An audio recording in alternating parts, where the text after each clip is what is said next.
Numéro 201 avec Si Blade et Si Louzani, bien sûr, avec beaucoup de plaisir. Eh bien, l'équipe nationale, est-ce que c'est un devoir que de l'intégrer ou une journée porte ouverte parce qu'on a eu droit à des déclarations, à des contre-déclarations, aller voir des joueurs, les supplier pour qu'ils reviennent, leur présenter un projet. Est-ce qu'on peut présenter un projet, je dirais, à un gamin de 20 à 21 ans pour lui demander de venir en équipe nationale, ou est-ce que c'est véritablement le contrat qui doit se passer, c'est-à-dire gagner sa place en équipe nationale? C'est Louzani. Il faut gagner sa place en équipe nationale. Je vous gêne là, je vous ai gêné. Non, il faut gagner sa place en équipe nationale, c'est tout à fait normal. Il est vrai que c'est pas facile, que maintenant l'équipe est en construction, que le ciel n'est pas encore bien dégagé. Il faut patienter parce que le football, la base du football, c'est le travail et la patience. Le travail et la patience. Et avoir confiance en le présent et l'avenir. Précisément, est-ce que vous voyez aller supplier un joueur, lui dire faut venir jouer au Maroc, on a des choses, on a un projet, et le projet c'est de gagner? Évidemment que c'est de gagner le projet. Au niveau de la sélection du Maroc, moi je dirais je dirais dans le sens sociologique, on est en train de traiter cette équipe nationale et d'autres choses, se rapportant au football national, comme étant un phénomène. Et c'est ça qui est dramatique. Ça veut dire quoi? Ça veut dire que nous sortons de l'ordinaire et qu'on ne respecte plus les normes, les règles du football telles qu'elles sont respectées ailleurs, dans des équipes structurées. Qu'est-ce qu'une équipe nationale sans la concurrence? Qu'est-ce qu'une équipe nationale sans la motivation pour y figurer, mouiller le maillot et mériter sa place? Mais c'est élémentaire, c'est ça. Le charme du football, justement, c'est de faire en sorte que des joueurs les plus brillants prouvent qu'ils le sont davantage en étant dans une équipe nationale, qu'ils méritent leur place. Cette réglementation n'a pas lieu. Pourquoi?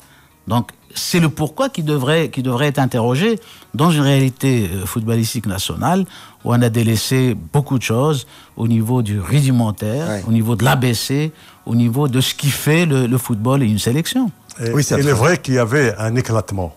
Un éclatement d'un groupe, parce que le match qu'on avait perdu ici contre le Gabon la première fois, non seulement on a perdu 3 points, mais il y avait l'éclatement d'un groupe. Donc on avait beaucoup de temps pour recoller le morceau. Nous sommes en train de recoller le morceau encore actuellement. Donc le travail, c'est de recoller le morceau, et l'équipe nationale doit avoir des structures pour attirer des joueurs, pour que ça soit une référence pour venir. On ne va pas aller demander à des joueurs, s'il vous plaît, venez nous aider, tout ça. C'est un débat vraiment négatif. Et on ne peut pas vraiment, une équipe nationale ne peut pas s'ouvrir comme ça. Il faut essayer de faire des structures pour que l'équipe nationale soit tellement attrayante pour que tout le monde puisse venir et faire partie de ce club Maroc. C'est-à-dire qui est un devoir. C'est-à-dire retrouver les structures du club, les retrouver au moins en équipe nationale. On est d'accord là-dessus. Oui, dans ta question, j'ai en filigrane que on promet à des joueurs de venir d'être titulaires. Est-ce que c'est normal? Non, l'équipe nationale... Est-ce que ça peut arriver, ça, Abdelkhaled? Vous étiez dans les coulisses. Est-ce qu'on peut appeler un joueur en lui disant viens, s'il te plaît, tu seras titulaire? Non. C'est pas possible. Non. Bien. Vous me rassurez. J'ai eu la chance... Il a fait dans le contraire, Abdelkhaled. Il était l'auteur d'exclusion qui avait fait scandale à l'époque. Moi, j'ai eu la chance de venir et de renouveler toute l'équipe. Parce que je suis arrivé à la fin d'une génération de 86, et on a vraiment refait une autre génération 94. Et cette équipe-là, on l'a montée vraiment pierre par pierre. Qui a donné 98. Oui, on a commencé d'abord à amener des joueurs qui étaient professionnels et n'étaient pas légion. Il y avait le Shaf, il y avait Mokrim, il y avait des joueurs qui jouaient un petit peu en Belgique. Et on a monté une équipe nationale de championnat, de notre championnat, qui étaient vraiment les anciens olympiques. Et on a travaillé durement. On a fait, par exemple, tous les mois, on travaillait 15 jours. Une semaine oui, une semaine non. Une semaine oui, une semaine non, pendant 4 mois. Donc, on a des moments que l'équipe vraiment a évolué, a gagné vraiment en maturité et en jeu et en système de jeu.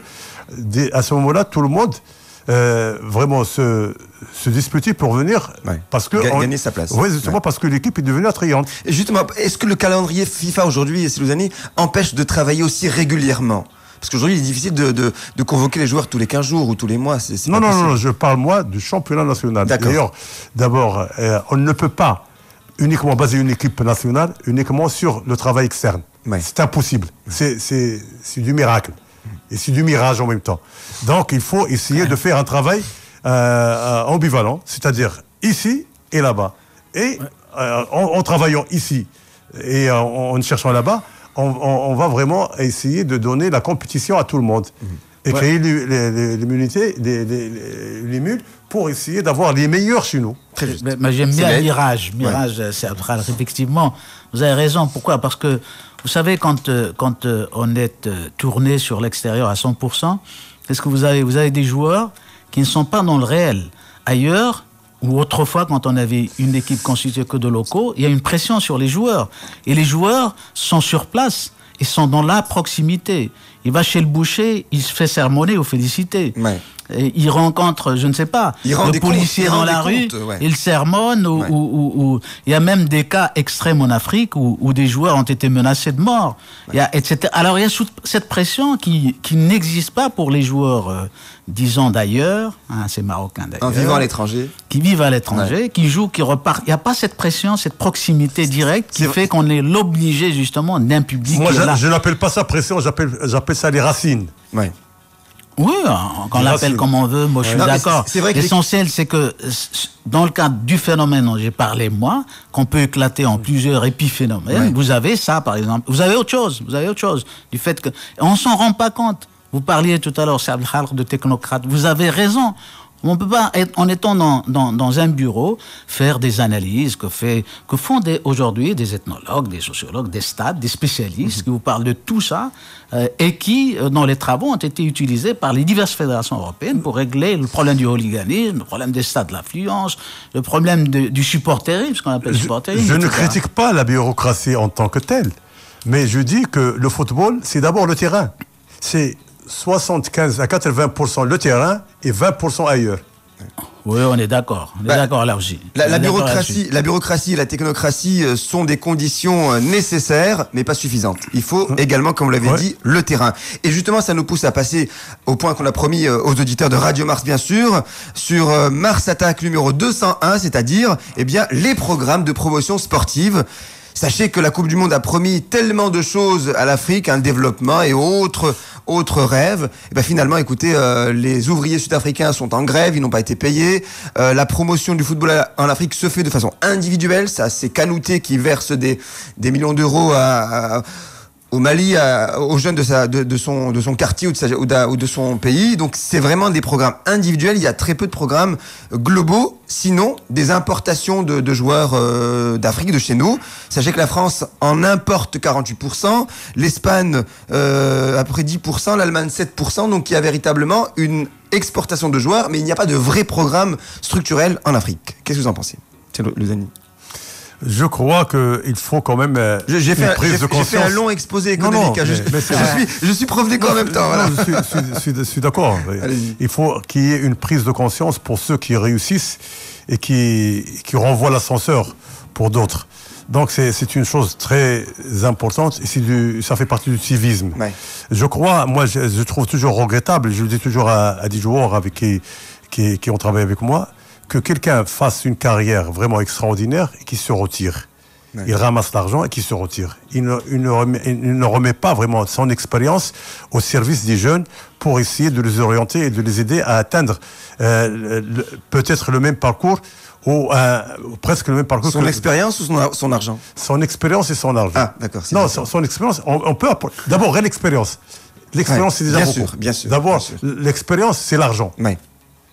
Donc, moi, je parle des joueurs qui n'ont pas fait de formation, qui n'ont jamais rien fait, et qui rentrent chez eux pour essayer de vivre pépère. Je trouve ça regrettable. D'accord. Parce que si, par exemple, on a eu la chance d'évoluer au top niveau européen, et on rentre pas chez soi pour apporter cette expérience à son pays, je trouve ça regrettable, sincèrement. C'est bien. Il y a eu, ça on le sait, dans le cadre du football business, la FIFA a fait son montage financier comme d'habitude, en regardant beaucoup plus du côté des investissements, de la rentabilisation n'est-ce pas, d'un produit qui s'appelle la Coupe du Monde. Mais pour le reste, ça n'est jamais entré dans les préoccupations de la FIFA. Ce dont vous parlez, la formation, développement horizontal, une pensée pour l'Afrique, une Afrique endogène, pour reprendre un terme cher, c'est Al-Kharlouzani. Tout cela n'a pas figuré, ne figurera jamais d'ailleurs dans les préoccupations de la FIFA, qui ne regarde que du côté du football business, qui est aujourd'hui la règle de la FIFA. Et c'est normal quand on est dans cette logique.